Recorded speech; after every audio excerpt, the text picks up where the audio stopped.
Nightcast. Stephen Lloyd Gilbreth brings you the current news from the world today and how it relates to Bible prophecy. Understanding the end-time events leading to the peaceful world tomorrow. Ladies and gentlemen, Stephen Lloyd Gilbreth. Good evening, friends, and welcome to this September 9, 2014 edition of Nightcast. John Kerry has pledged solidarity with new Iraqi government in fight against Islamic State militants. That's our opening story for tonight. Now is the time for Iraq's leaders to govern their nation with the same vision and sense of purpose that helped to bring this new government together in the first place. And in that effort, they should know the United States will stand shoulder to shoulder with the Iraqis as they implement their national plan to overcome the long-standing political and economic grievances that have for too long divided their country. Tonight, Iraq has a unity government. Tomorrow, I will travel to the Middle East to continue to build the broadest possible coalition of partners around the globe to confront, degrade, and ultimately defeat ISIL.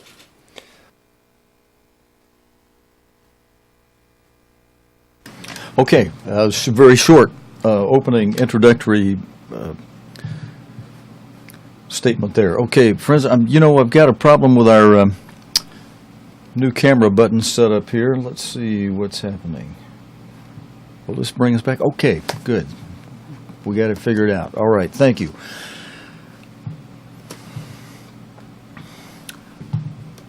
Okay, that one caught me a little bit short. Friends, our next story tonight relates to the pale horse, and that it relates to the pale horse. Let me come back for a moment to another board of shots that we have,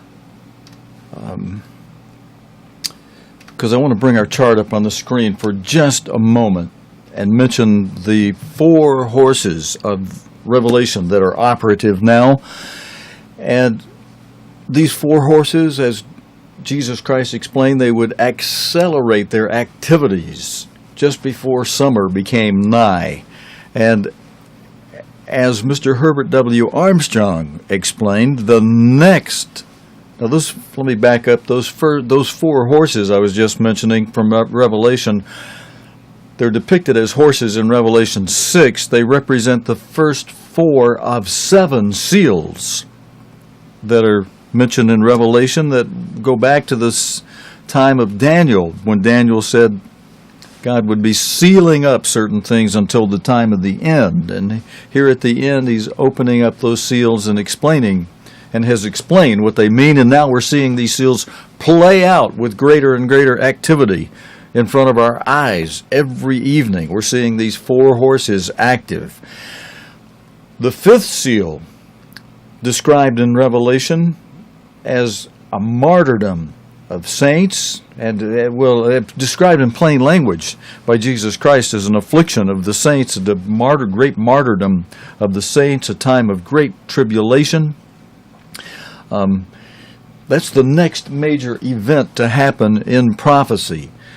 But that 4th seal, I wanted to just mention this one. It's got 3 elements to it. There's 3 things happen between the 3rd seal and the 5th seal that Jesus Christ described. One was loimus, disease epidemics, pestilence, the plagues of Egypt. The second thing is seismic activity, commotions in the air, commotions on the ground. The third thing, terake, trouble, disturbances, mobs, seditions.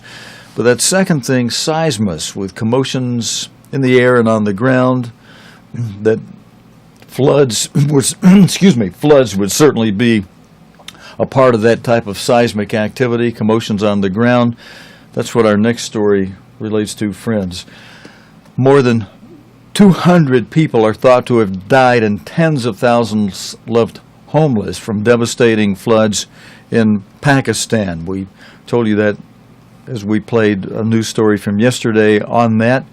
The number is up to the death toll numbers from floods in India and Pakistan has passed 375 as authorities continue to rescue efforts are efforts to rescue hundreds of thousands of stranded people, as you're going to see in this video. Both Pakistan and India administered Kashmir have been affected, with rescue teams stretched to the limit, searching for survivors who've been stranded by rising waters. Some say this is becoming the new normal in Pakistan. Devastating floods that used to happen every decade now come every year. Yet again, tens of thousands of people have been made homeless across the region by late-season rains that many blame on climate change. We join one rescue team as they head out to find more stranded survivors. Hello!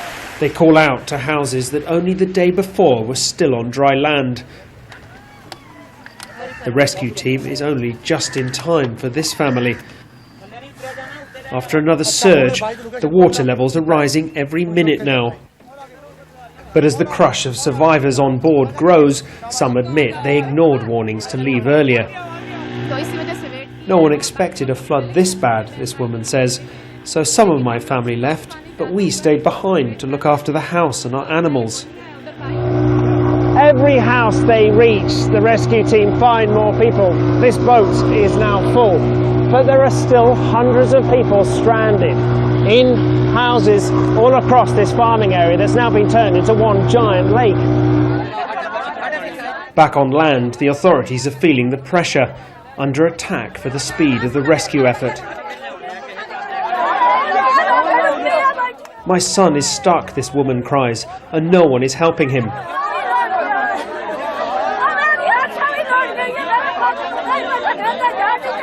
Thousands have been rescued, but those overseeing the operation say they're being stretched to the limit.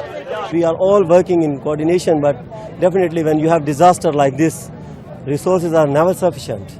Definitely people do criticize, but we are working. Day and night we are working. Each new boat draws a desperate crowd, hoping their relatives are on board. But there's a bigger fear now, that these annual floods are going to keep getting worse. Andrew North, BBC News, in the district of Jung in Pakistan. Okay, well, friends, I almost had the right button. I've got a new bank set up to make these horses work properly and have the correct date down in the lower third. We goofed that up past couple of broadcasts, and I think we got that straightened out for tonight. Our next story also relates to flooding. Monday's rainfall in the United States set a new record in Arizona, where Arizona Governor Jan Brewer has declared a state of emergency after record rainfall caused torrential flooding. You'll remember just last week we were reporting dust storms in Phoenix, Arizona. Well, that's changed. The heavy storms on yesterday, in Phoenix and the surrounding area flooded roads and trapped residents. The high water level forced the closure of streets, schools, and the Arizona House of Representatives. As you'll see in this video report here, the National Weather Service has reported the highest level of rainfall in Phoenix for a single day since 1933. Actually, friends, wait a minute. I don't have video, so let me pull some of these slides forward. Roads, schools, and government offices are shut down because of the flooding. The weather is expected to improve in coming days. This is pretty historic what we're seeing. Randy Cervini, professor of geological sciences at Arizona State University, told news website AZ Central. The heavy rains are the remnant of tropical storm Norbert, which was downgraded to a tropical depression on Monday. There are some deaths from this flooding, friends. The flooding has killed one person, a Tucson woman whose car was swept away by rushing water, and she was trapped against a bridge. The state of emergency is in place throughout Arizona, and non-essential state employees have been told to stay at home during the storms. Every low spot on a road is a potential problem. Be safe, please, the Arizona Department of Transportation tweeted on Monday morning. The flooding was particularly bad in western Phoenix, where water submerged cars on a major highway. The weather is set to improve later in the week.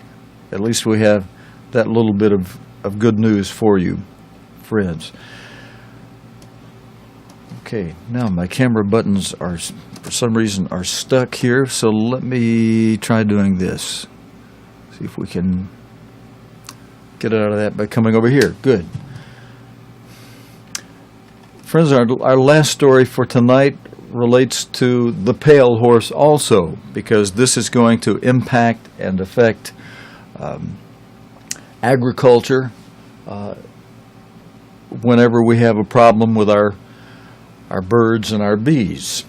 And this is a problem with birds. The United States has put 230 species of birds on a watch list because of their rapidly declining numbers. The latest State of the Birds report claims more than half of all U.S. shorebird species are either endangered or at risk of becoming so. In less than 50 years, some states such as New Mexico, Utah, Arizona have lost almost half their bird population. Jane O'Brien reports from Washington. Least sandpipers, as the name suggests, are the world's smallest species of shorebird. Also known as peeps, they're common to mudflats in North America. But like so many birds in the US, their numbers are declining. In fact, according to the latest State of the Birds report, more than half of all US shorebird species are either endangered or at risk of becoming endangered. But the situation in Hawaii is even worse. Hawaii is by far the extinction capital of the world. We've seen 10 extinctions in the past 40 years. All 33 species of endemic Hawaiian birds are in trouble. Dr. Mara is one of the report's authors. At the National Zoo, he's trying to find out why even common native species are declining. This is a white-breasted nuthatch that we just caught in our mist nets. This is a common species. It's not showing any declines at all. So if it's so common, why should we be worried about it? Well, the species that we're now seeing in the State of the Birds report were at one point common. And our job needs to be to keep species common while they're common, like this white-breasted nuthatch. If their populations are declining, or if we see a common species like the white-breasted nuthatch start to decline, something's not right. This is what happens to bird species that don't survive. 100 years ago this month, the once prolific passenger pigeon became extinct. You need to visit a museum to see one now. Other birds, such as the sage grouse, might be better protected, but the trouble is they're running out of places to live. We're asking more and more of the land and water to produce energy, to produce electricity, to produce affordable food and fiber for human use, and that means less space for all the other things that we call biological diversity, and certainly avian diversity. 230 US birds are now on the watch list, and time is running out. Experts say conservation works, but more is needed to prevent even the most common birds from becoming extinct. Okay, and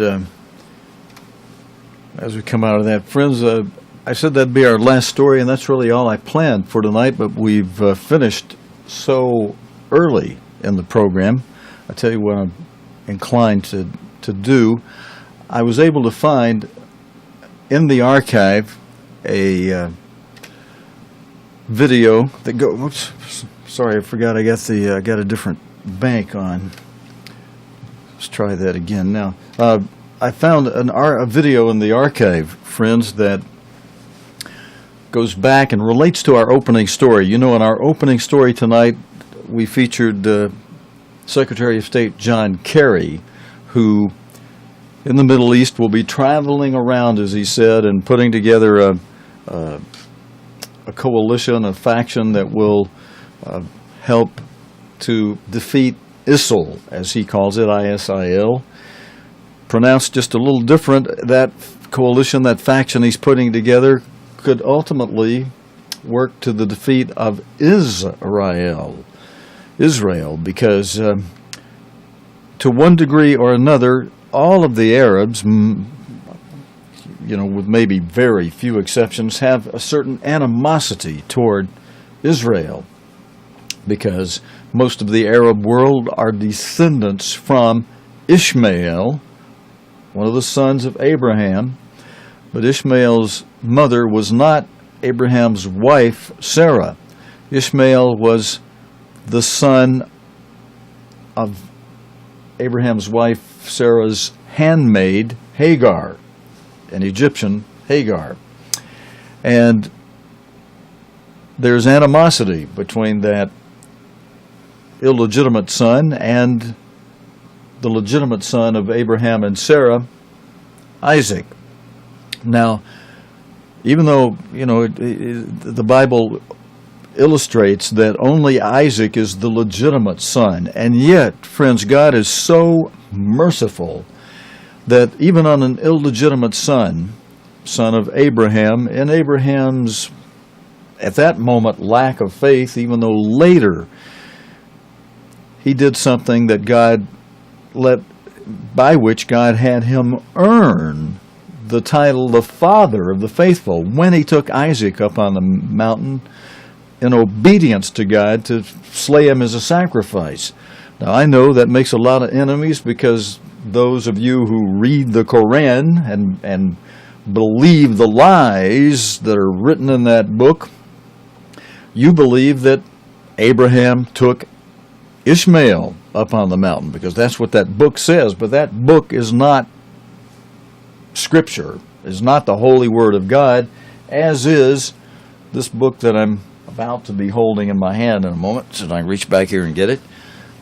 Now, this is a King James Version, which is a rendering of the text written in Hebrew and Greek and maybe some other languages too, but that comes from the direct and holy Word of God.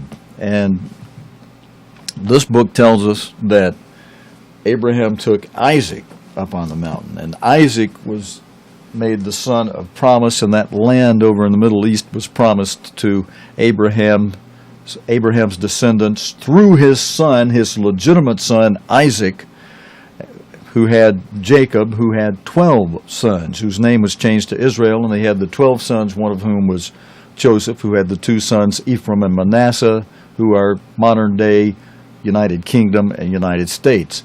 Now, I mention all that because just to bring out the foundation going back thousands of years ago that has produced a climate of animosity between the descendants of Ishmael, largely the Arab world, and the descendants of Isaac and Israel and Joseph, and especially those who are those who are possessing land in the Middle East, which God promised to his descendants, to the descendants of Isaac. Now, this archive video that I found, friends, it's 5 minutes long, but we might find something that gives us a clue to what's going on today, because this goes back to 2012, December 21, 2012, when President Obama had just nominated Senator John Kerry to replace Hillary Clinton as his next Secretary of State. Let's take a look at this video clip as we close tonight. I'm looking ahead to my second term, and I am very proud to announce my choice for America's next Secretary of State, John Kerry. In a sense, John's entire life has prepared him for this role. As the son of a Foreign Service officer, he has a deep respect for the men and women of the State Department, the role they play in advancing our interests and values, the risks that they undertake, and the sacrifices that they make along with their families. Having served with valor in Vietnam, he understands that we have a responsibility to use American power wisely, especially our military power. And he knows from personal experience that when we send our troops into harm's way, we must give them the sound strategy, a clear mission, and the resources that they need to get the job done. In an extraordinarily distinguished Senate career, and as chairman of the Foreign Relations Committee, John's played a central role in every major foreign policy debate for nearly 30 years. As we turn the page on a decade of war, he understands that we've got to harness all elements of American power and ensure that they're working together. Diplomatic and development, economic and political, military and intelligence, as well as the power of our values, which inspire so many people around the world. As John has said, we are an exceptional nation not because we say we are, but because we do exceptional things. And I'd say that one of the more exceptional things we've seen in recent decades was when John helped lead the way, along with folks like John McCain and others, to restore our diplomatic ties with Vietnam. And when he returned to the country where he and so many others had fought so long ago, it sent a powerful message of progress and of healing. Over these many years, John's earned the respect and confidence of leaders around the world. He is not going to need a lot of on-the-job training. He has earned the respect and trust of his Senate colleagues, Democrats and Republicans. I think it's fair to say that few individuals know as many presidents and prime ministers or grasp our foreign policies as firmly as John Kerry, and this makes him a perfect choice to guide American diplomacy in the years ahead. On a personal level, John has been a great friend. I've appreciated John's partnership in helping to advance so many of my foreign policy priorities, including the ratification of the New START Treaty. I've called on his talents and diplomatic skills on several occasions on complex challenges from Sudan and South Sudan to the situation in Afghanistan, and each time he has been exemplary. Of course, I also have to say thanks because John invited a young Illinois state senator to address the Democratic Convention in Boston. I was proud to serve with him on the Foreign Relations Committee under the tutelage of Joe Biden, and where we all became friends. But of course, nothing brings two people closer together than weeks of debate prep. John, I'm looking forward to working with you instead of debating you. Finally, I want to thank Teresa. As someone who came to this country as an immigrant, she understands the shining values that America represents to the world. As a former interpreter at the United Nations, she appreciates how our interests can be advanced in partnership with others. Teresa, thank you so much for being John's partner in this next endeavor. I have to say, I think I speak for John and Joe and myself. We just left Danny Inouye's funeral, a man who exemplified the very best of the U.S. Senate tradition. And so I know that, John, it won't be easy to lead the Senate that you love. And I think it's fair to say that there are going to be some great challenges ahead. An uncertain world will continue to test our nation. But even with all the challenges that we face, I have never been more confident, more optimistic, that if we act with wisdom and with purpose, and if we're guided by our values, and we remind what binds us together as Americans, the United States will continue to lead in this world for our lifetimes. So, John, I'm very grateful that you've agreed to take on this new assignment. I'm confident that the Senate will confirm you quickly. I guess you won't be able to actually appear and preside at the same time, so we'll have to figure out how that works. But I know that you are going to be an outstanding Secretary of State. Thank you so much. Congratulations. Okay, friends, I think there might be some value in that. As you heard toward the close of that talk by Mr. Obama, President Obama, he said, if we act with wisdom, well, it'll just be my prayer that you might be able to do that, Mr. President. Yet, we haven't seen a whole lot of that so far. Friends, we have a few more minutes, and so in closing, I've got a report here. I'm going to give you just a little bit of the global state of affairs economically. While the global community is in recovery, this report says from the BBC. This report is dated, dateline, it's already dated, it's already got a dateline of tomorrow, September 10. But of course, you know, in Europe, they're hours ahead of us, so here at going on 8 o'clock in the evening Central Time, it's already past midnight over in Europe. Our program normally would begin at midnight in London if you're watching live, so they're already the next day. So while the global economy is in recovery, public opinion on the financial future varies from country to country, according to the Pew Research Center, which finds with the finds it's giving in this economic survey in this report. Africa, Asia, and Latin America are more upbeat about the current and future economic conditions than Europe, Pew finds. And just breaking from the report for a moment, friends, you know, when a country or a region containing multiple countries, has an economic struggle over a long period of time, that sets the climate of depression, and it sets the climate in the people for war, because they get upset, they get frustrated, and it readies them to be eager and willing to go to war. Maybe I should have said that the other way, to be willing and even eager to go to war. Back to our report, a vast majority of people in Greece, Italy, and Ukraine describe their economy as bad, while Germany is the only advanced European economy where a majority of people look favorable upon their economic situation. And I reported to you last night, friends, how Germany is planning to enlarge its military budget and have the largest military budget of any country in all of Europe. That's our report for tonight on this Tuesday night. God willing, and the creek don't rise, friends. We'll be back again tomorrow evening, Wednesday night, with the day's current news related to the Bible and prophecy here on Nightcast. Until next time, your host, Stephen Lloyd Gilbreth, saying so long and good night, friend.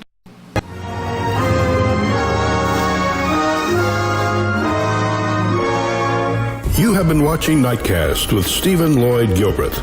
Nightcast can be seen Sunday through Thursday nights here on cogtv.org. Tonight's program is also available anytime on demand in the cogtv.org video archive.